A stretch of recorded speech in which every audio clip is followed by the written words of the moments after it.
What's up, everybody? Welcome to Move the Sticks. DJ Bucky back with you. Buck, how you doing, man? Man, I'm good, man. Look, it's a great day. We got a good football weekend. I know you got stuff all weekend, so it should be fun. It should be an exciting weekend.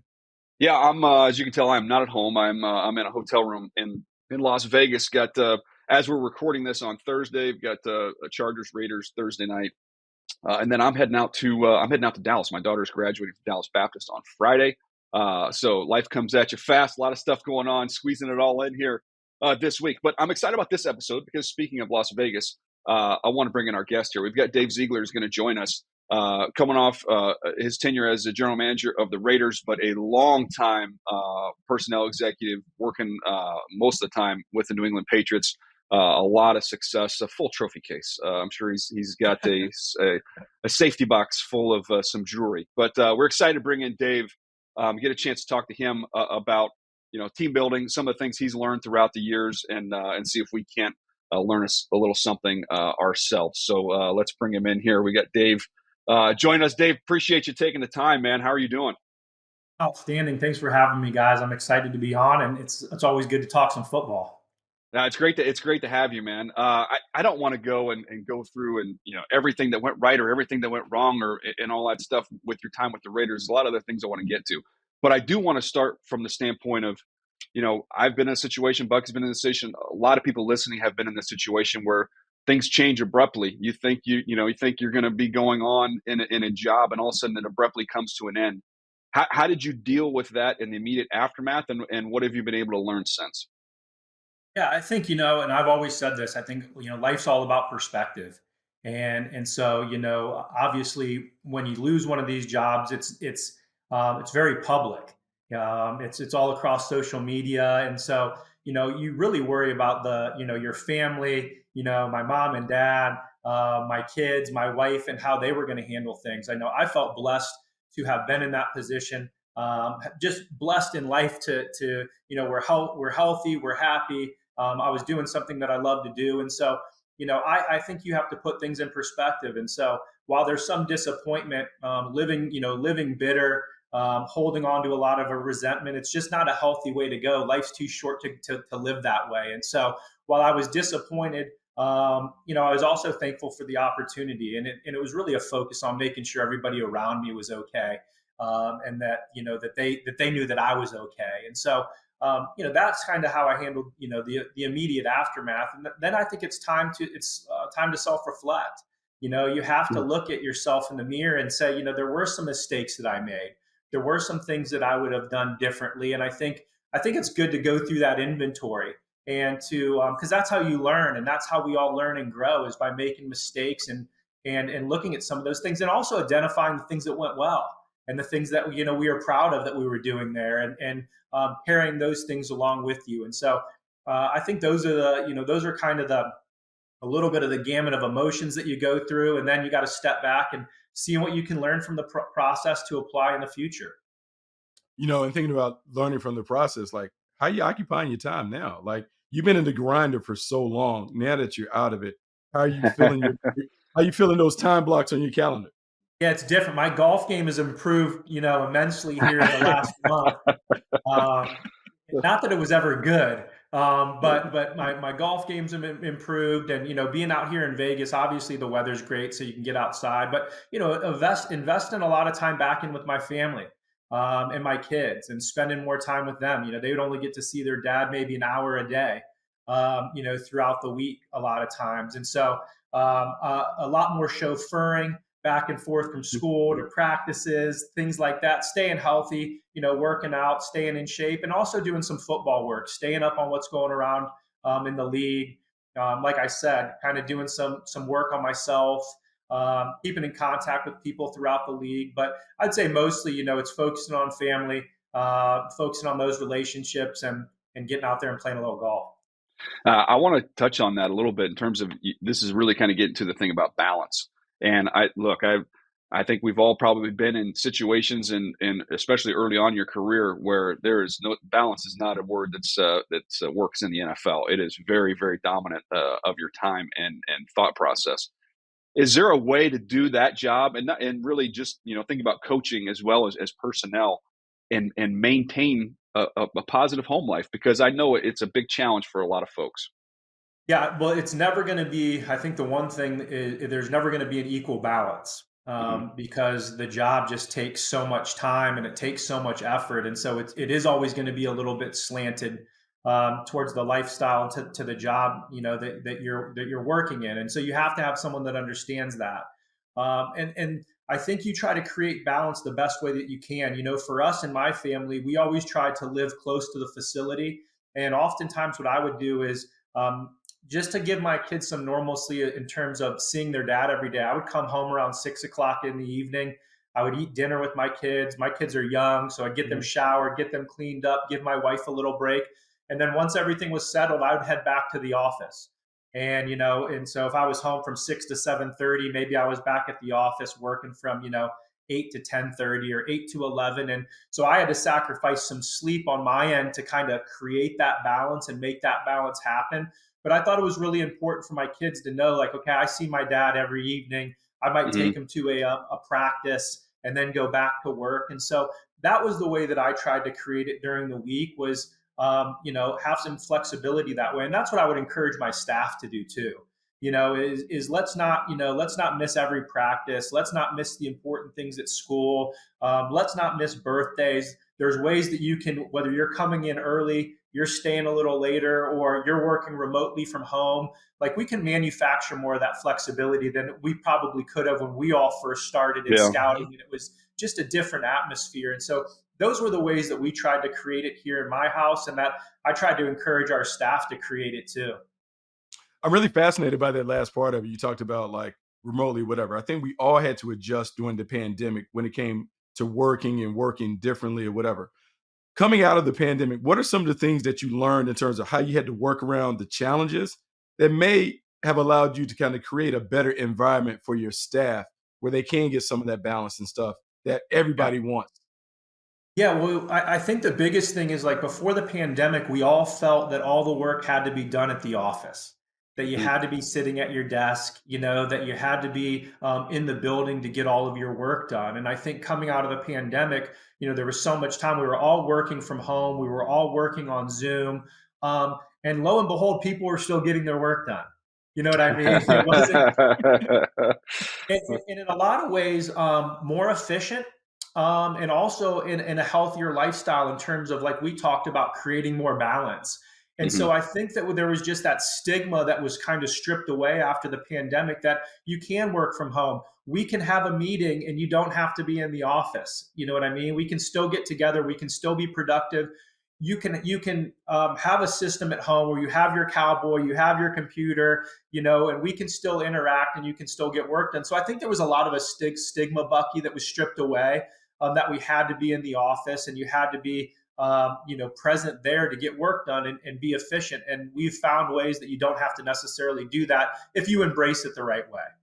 Yeah, so it turns out you can find out who the L4 is on kickoff and the team you're playing next week from home just as easily as you can from Correct. the office. Yeah, And that was, it's funny, but that was the thing that, I would tell a lot of guys in our office. It's like, I'm not going to tell you when you have to stay at the office. Like you guys yeah, are 25, 30, 40 years old. Like uh, what we're going to judge you on is the quality of your work. yeah. Get your And work that's done. what you're going to be judged on. So if you're going to stay till 6:30 at night and then you're working at home from wherever to get work done, then, and your work is good, then great. And you can create a balance that way. That's great. But like, we don't need to all be sitting in, four cubicles next to each other necessarily to get all our work done and be efficient. I want to go back in time here, and we'll get to the New England stuff in a minute, which is everybody's always trying to learn from what you guys were doing there. But I want to go back to John Carroll. I know so many guys from there. Buck does as well. It is like a mafia of NFL guys, coaches, and personnel alike that have come out of John Carroll. What is it about that place that's made it such a football hotbed? Yeah. Well, as you guys know, first let's start off with Division III football is non-scholarship, and so you're going there because you love the game. You're not going there to play in front of 50,000 people and schools getting paid for. And you two guys know better than anyone, the passion for this lifestyle, or the passion for football and everything that comes along with it. You have to love it, to Mm-hmm. do what we do, and to sacrifice the time that we sacrifice. And so I think you have a collective of people that, one, love the game, and then two, John Carroll is also a place where you win a lot of football games, and so you're around winners, and you're experiencing winning, and you're seeing what that looks like, and you're seeing what accountability looks like, and what high demands look like, and then the school's not easy either, and so there's the academic setting of having to prioritize time, how you balance tasks, how you create a plan to be efficient each day. And you guys know that those are a lot of the key things that make people successful in personnel too. And then obviously there's a pipeline that's been created, and that's very helpful too. Yeah. Because people that have gone from John Carroll that are in the league are going back and looking for people maybe with similar ideals and that similar work ethic. And now you've created this kind of cycle of people that are coming through there. For me personally, it was the first place I went. I went and was really around a lot of winners, people that had won in high school. My coaching staff at John Carroll, they were used to winning. And I wasn't from the high school I went to. We didn't have like ungodly success, so it was really the first time I was around people that had won and had a winning attitude and had these high expectations. And it was something that shaped me to have success here in the league, I think.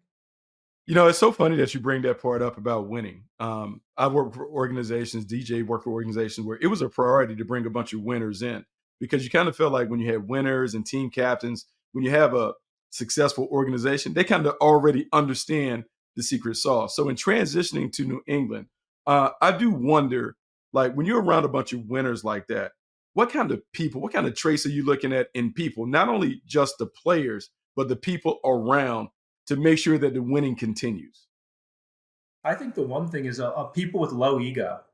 I think when you have people with low ego, you have people that are focused on being great at the tasks that they're given, and they're not focused on some ulterior motive or another angle, or how am I going to get from point A to point B. They're just focused on being great in their role, and I think that's really critical in having a winning organization, is having a collective of people that are just trying to be great right now where their feet are. And that was something that was really important in New England, and I think winners in general embody that mindset. I think also a high attention to detail. You guys know how the details in this game, all these games, we watch them every week. The games it's 2 or 3 plays. Do you know what I Yeah. mean? And so you're winning on the margins, and I think you're winning on the margins in scouting too. And so a high attention to detail, I think, is a really critical piece of being a winner and being in a winning organization. And then I think open communication, the ability to disagree, the ability to feel confident as a young scout or a young coach to disagree with someone that's in a higher platform than you, and have fruitful conversations and be able to you guys know a lot of those disagreements, you have to come to a resolution, and so you dig a little deeper. There's a little bit more that goes into it, and whether that's on the coaching side or the scouting side, I think those are three. I could keep going, but I think those are three Yeah. critical pieces to having this a winning culture and having a winning organization. I want to stay on that in terms of what you're looking for in the person, because it feels like, at least when I go back and try and self scout, I go back and find the majority of the misses are not what you saw on the field. It's the person, not the player, that you end up missing on. In New England, you guys were known. I don't know how much of it was public, but just from having buddies that have gone through there, a very small draft board. Everybody else has got 150 plus names. In New England, it might be 75 to 100 names on there. It was a very narrow pathway to get there. And we always start from the outside. Okay, smart, tough, and they can do one thing really well, and they're going to just focus on that, and they'll put them in position to do that. But from the inside of those walls, is there something that we were missing there? Yeah, well, you hit on two of them. I think the foundation for what I've been taught, and what I continue to look for, and something that was instilled in me from my time with the Patriots. First, let's start with just the intelligence piece and being smart. Yeah. And we're talking about football intelligence, for the most part here. But I think that guys that can come in quickly, not only learn their task and learn what their job is in the fundamental level, but guys that can learn new things every week or in game and Hmm. apply them on the field. Because as you guys know, there's a lot of adjustments that happen during the game. And so I think that level of intelligence, we just talked about it. Games are decided by 3 or 4 plays every week, and a lot of those things that maybe the fans don't see it. A lot of them are mental busts. A Yeah. lot of them are miscommunications that result in negative plays that impact winning. And so I think being able to have a high football intelligence is really important. You hit on the second one, toughness. And when we talked about toughness, it was physical, but even more importantly, it's mental toughness. It's the ability to bounce back from the mistake. It's the mental toughness to be able to handle a lot of volume in your job. It's the mental toughness to be able to handle the pressure of your job and be able to understand that, like, I have Bucky behind me. He's nipping at my heels trying to take my job.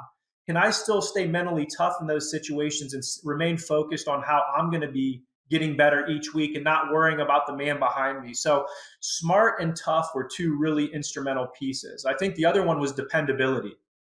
Um, Being Mm. dependable on the field, but also being dependable off the field. It's so hard to win. And I'll talk about the off field piece really quick. It's so hard to win in the league that anything that's a distraction, anything that takes away from winning, whether it's having to worry about somebody, what they're doing off the field, or are they studying enough, are they learning their craft enough, like those different types of things are all little bits of energy that go away from focusing on winning. So you want guys that are going to be dependable to be a professional, quite frankly, and then be dependable on the field to execute their job. So the guy next to them knows that they can count on this guy on 3rd and 6 in a critical moment of the game, and that they can depend on them, because that builds into the whole, I would say, culture of the team, and being able to believe that everybody's going to execute on the same level and on the same page. So smart, tough, dependable. I think another part that we added that when we've talked about in Vegas is explosiveness. Mhm. And it goes away from the person, but just players that can have an explosive aspect to their game that can disrupt the game, whether it's disrupting the game, making explosive plays on offense and disrupting the defensive portion of the game, or being able to disrupt the pocket, being able to disrupt at the catch point if you're a defensive back or a cornerback. But just like that explosive mentality is, I think, really important. And lastly, a passion for football. You have to love the game Mhm. to really be great at it. And guys are motivated by different things, and that's one thing that I learned. I'd say in the last few years, especially when you're getting more into the contract sides of things, Mhm. some players are motivated by legacy, and I think that's a really good player to have because they're motivated about being great. And you have other players that are money motivated, and I don't think that's necessarily a negative thing. Maybe their passion for football, maybe their desire and their love for football is a little bit less, but they are motivated by the financial side to be great. And I think you have to be a little bit careful with those guys when it comes contract time, and when you're going to extend somebody. But I think finding out what players are motivated by, but ideally them having a high passion for just the love of the game. I think if you just take those things, smart, tough, dependable, and have a high passion for football, I think that's a good platform that we felt to start from. It's funny, Dave, because I love all those traits, and I think they're really, really common with all organizations, whether it's football, basketball, whether it's the workplace, and those things. Um, my thing to you would be like, if I'm an outsider and I'm coming in, but I want to take some of that. How can I take some of that and still be myself within that? So as you transitioned and went to the Raiders, how do you take those things that you learned, but still try to be Dave of the Raiders of Las Vegas as opposed to Dave that was back there in New England? Is that a challenge to kind of carry that on?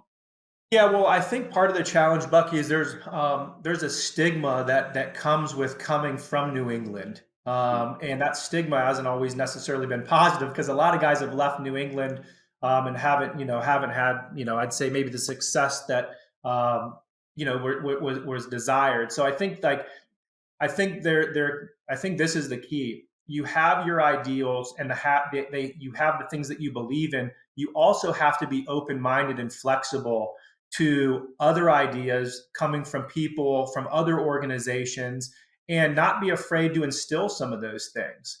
and not be afraid to maybe adjust some of your ideals. And I think also, Bucky, when it comes to just team building, you have to understand where you're at as a team. And, we Mm-hmm. couldn't have a draft board, or we didn't have a draft board of 70 players, with the Raiders. We were in a position where, when we got there was only 38 players under contract. And so, Mm-hmm. we had to have a little bit more flexibility on who we were going to bring in, really focus on maybe a little bit more on how we were going to develop these players, how we were going to maybe bring players along and develop their mental toughness, or pour into them to grow them into a more dependable person.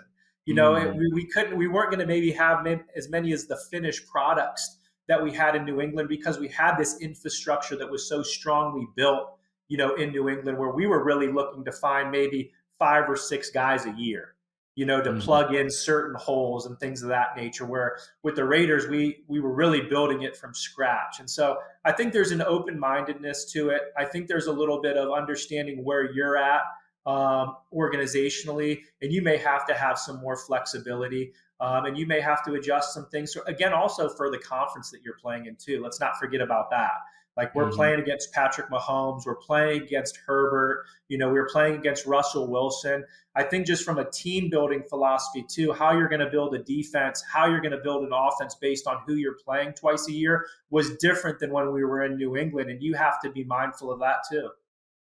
Did you, by the way, when you saw the Shohei Ohtani contract, did you have a little Brady thought in your head when you saw that number come across, and then actually saw how it was laid out?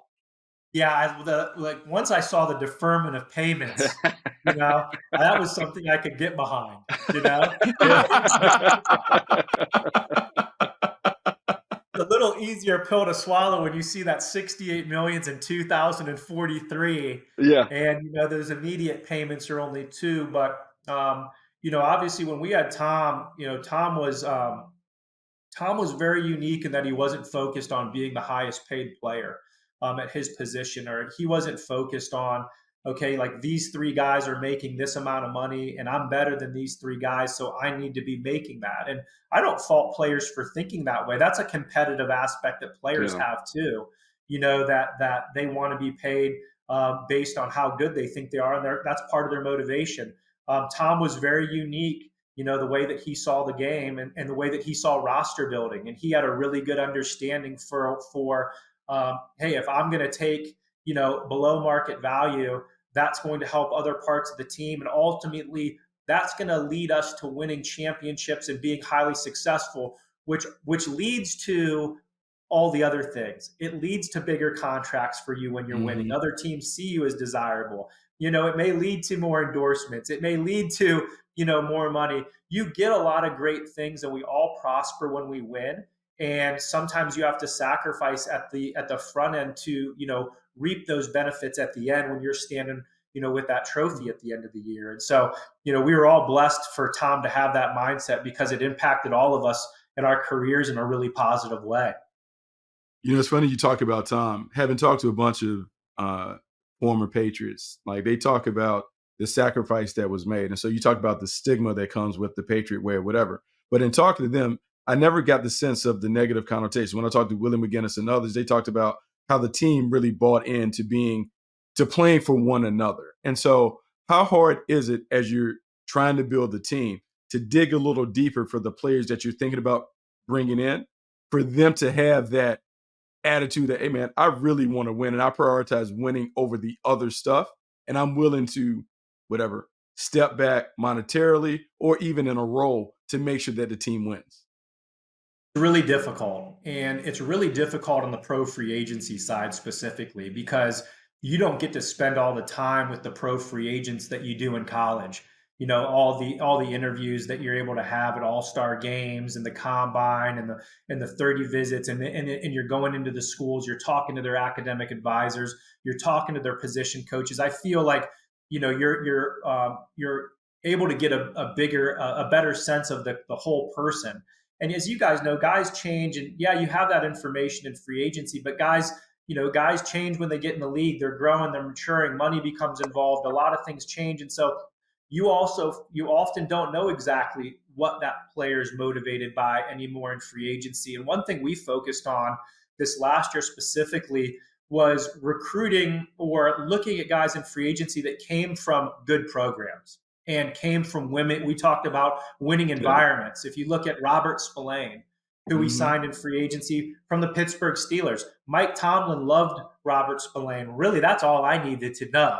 Is that Mike did not want Robert Spillane to come out of the building. That told me a lot about who Robert Spillane was. Or Marcus Epps coming from the Eagles organization and us having a lot of respect for, what they've done and how they build their team and what their expectations are. And so we tried to focus a lot on guys coming from winning cultures, coming from programs in the league that we really respected. And along with other research that we would do to try to find those players that we felt were team first guys. And, that's a lot of the digging that we do in the college process too. And it's not easy. You can't find 53 of those guys. But if you can find a core of those guys, and I think, this is one thing that Bill taught us when it came to roster building. Ideally, and this isn't something that's always perfect, but ideally, you want your best players to be your best leaders, to be your hardest workers, and to be your highly most compensated players. And when you do that, you can build a healthy culture in the locker room because guys are looking like, and I'll use the Raiders as an example. Max Crosby is one of our hardest work. It is our hardest. It was the hardest worker with the Las Vegas Raiders. He's also one of the best players, and he's also a great leader. And he's compensated. He's compensated highly too. And so when the other guys look at this guy's getting paid all this money, and he's still here at 5:30 in the morning. He still works consistently hard in practice every week. And you have a collection of those types of guys. It bleeds down to the roster, and it creates a really healthy locker room environment for yourself. I was going back through them, see if I can pull it up right now. But I went back and I did this a long time ago. But we had Lionel Vital was with us with the Ravens for a few years, who'd come from Bill.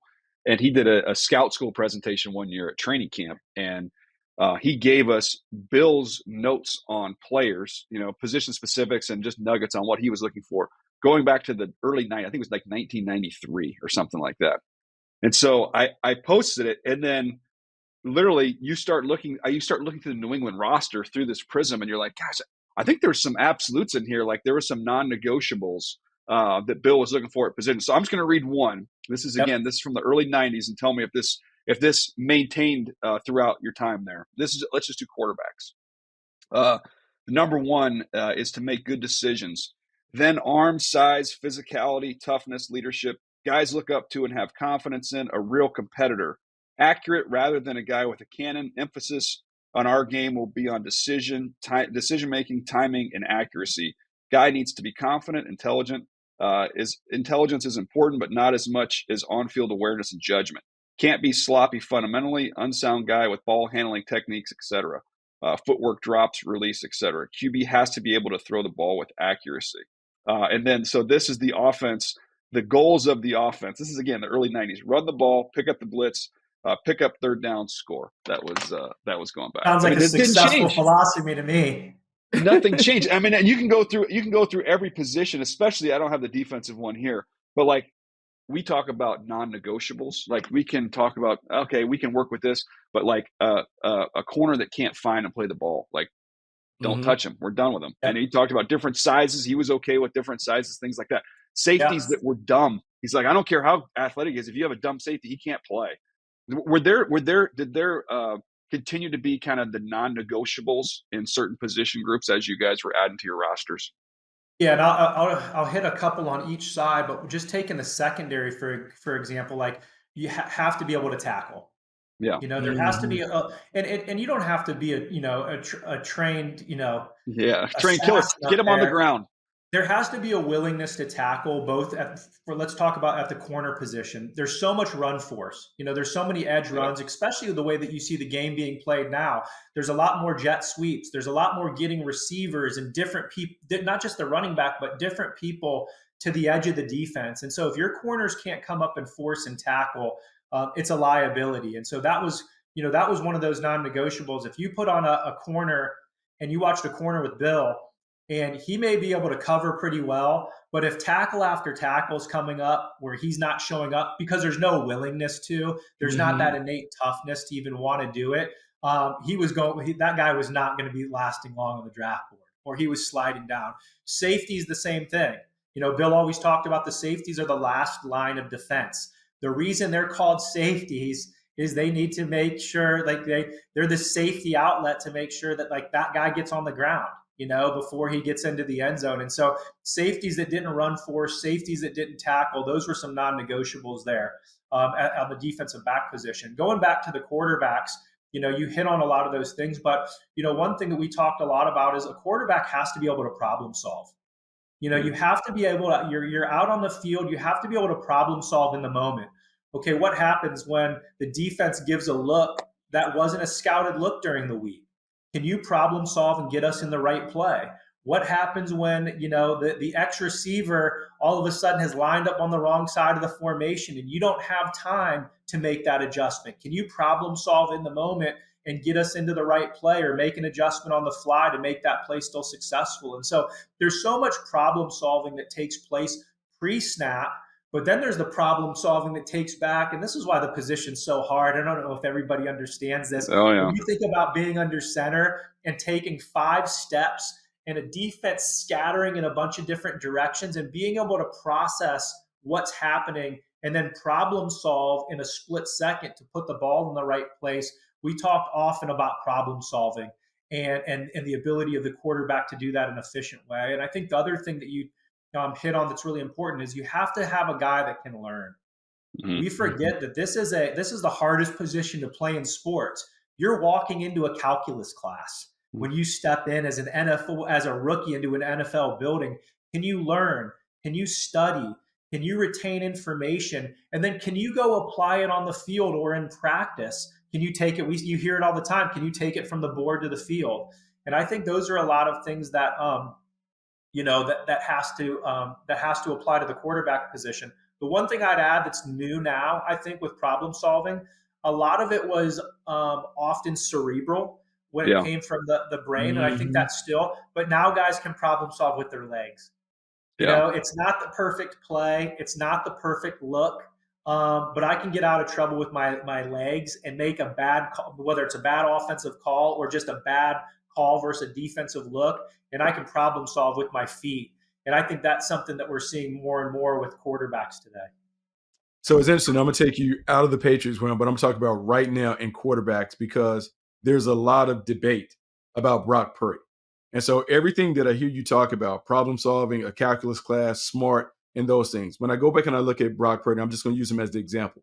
Played a significant number of games in college, was very successful as a winning quarterback. We had a chance to see that on tape year after year after year after year. Do you think the Brock Purdy example is going to change a little bit in terms of what we're looking for at that position because he's been able to have so much success coming from a low round draft status?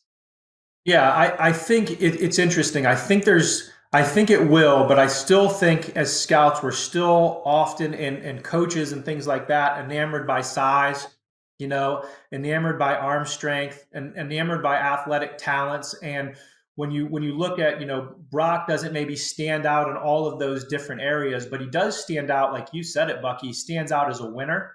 He stands out as someone that worked in a pro style offense. Iowa State had about felt like sometimes they had like 7 tight ends on the field when they were out there. But what I think it does is it's going to have some people pause and look at more of the intangibles, really focus more on the neck up. And I still think you're going to find those guys at a value place in the draft Mm-hmm. because they're not going to have maybe the size and those types of things that drive them up the draft board. But we looked at Aiden O'Connell, for example, Yep. coming out of Purdue. We saw a lot of those traits, that Brock had that he was successful with. Now, Brock has a little bit more athleticism than I think people, maybe gave him credit for because you didn't see it at Iowa State all the time. It was much a 3-step or a 5-step and boom, get the ball out. You didn't see a lot of, maybe creativity or loose plays, and he's done a little bit more of that. But I think Brock's success can't stop, the scouting world from, pausing a little bit and looking a little bit deeper at those neck up traits, and making sure that we're not, just putting a guy to the side and pushing him down the draft board because maybe he isn't 6'4", 225 and can't throw it 60 yards. Oh, that's great stuff, man. This has been so fun, Dave, going through all these different topics. I've got one more for you, and we appreciate your time. But we're talking about learning about players and evaluating players. One of the things that's always fascinating me is what are the right questions to get the right answers, especially in a process where, in the draft especially, these guys are so trained up and they're so programmed. Did you have a go-to? Was there a go-to question when you were meeting with a free agent, or maybe when you get a chance to meet with some of these guys going through the draft that you thought could elicit a real answer that could help you? Yeah, well, it's a good question. And one thing that we tried to do with Las Vegas when we were going to interview a player too is make the interview very specific to that player. And so we put a lot of time on the front end, understanding instead of just having every interview the same, understanding what were the things on this specific player that we needed to dig out. What is our game plan? We had a game plan, if you will, for each individual interview, and you have Mm-hmm. your stop questions, but you also have an individual game plan. One thing that we were always curious about that I thought was that elicited some really good answers and some really good insight when we talked to players. It was kind of around the bigger picture of emotional intelligence. Yeah. And what we asked was, what's been the most difficult thing that you've experienced in your athletic career, but also what's the most difficult experience that you've went through in your personal life? Mm-hmm. And how did you handle that emotionally? Who did you lean on in that process to get through it? How did you come out the other end, and what did you learn from it? And I think that question in general in both of those areas, you can find a lot. One about someone's mental toughness, someone's general maturity, someone's how they look at life. Are they a pessimist? Are they an optimist? Did they use tools? And sometimes it's, I really struggled mentally with this. I went and sought some resources, and, I talked to a counselor, and I worked with Mm-hmm. someone professionally to help me get through that. To me, that was a positive. Mhm. Like looking at guys that used tools and used resources, and and not that this is a negative, but the bigger cause of concern was when you had a guy that didn't have anything, Yeah. that hadn't went through anything, that didn't have something that they had really struggled with, or a tough thing to go in your personal life. Because you guys know, when you go into the league, there's going to be adversity. There's going to be struggles and challenges. And we were more concerned about the guys that maybe they were very blessed to have that lifestyle, but that didn't have maybe some things that they had to overcome, whether it was an injury or whether it was something in their personal life, because you didn't know how that was going to equate when they're going to face challenges once they get to the NFL.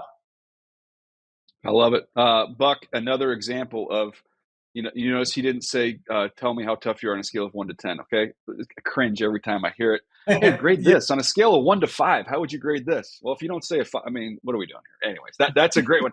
By the way, mine, and we talk about this topic all the time, but one of the ones we've talked about together that's elicited good answers going forward, walk me through your plan for a week. You played 100%. TCU on Saturday.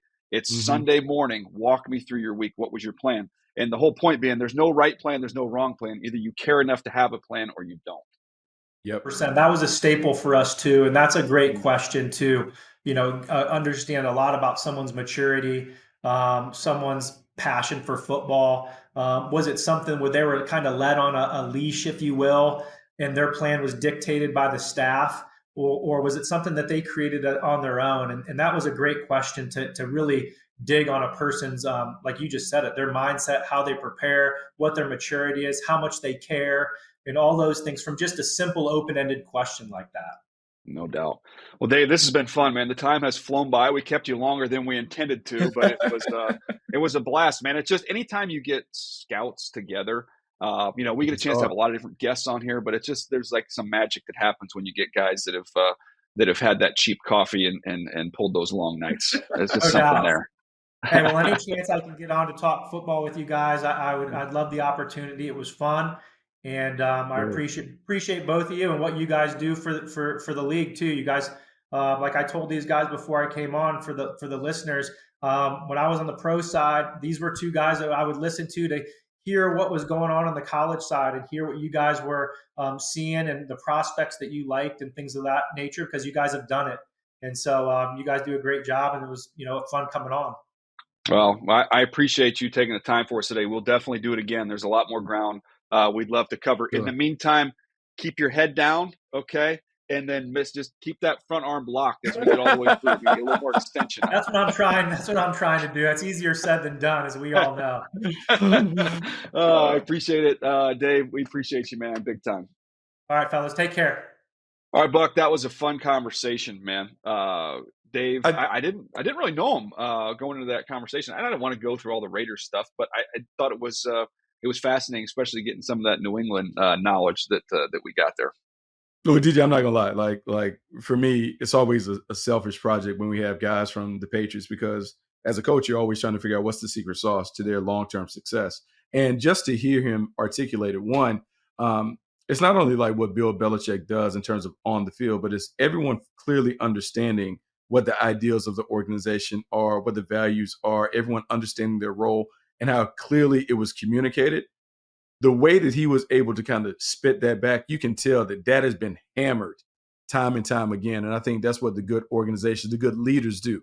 They make sure everyone clearly understands, here's the mission, here's the vision, here's what we're about. We talked about the non-negotiables.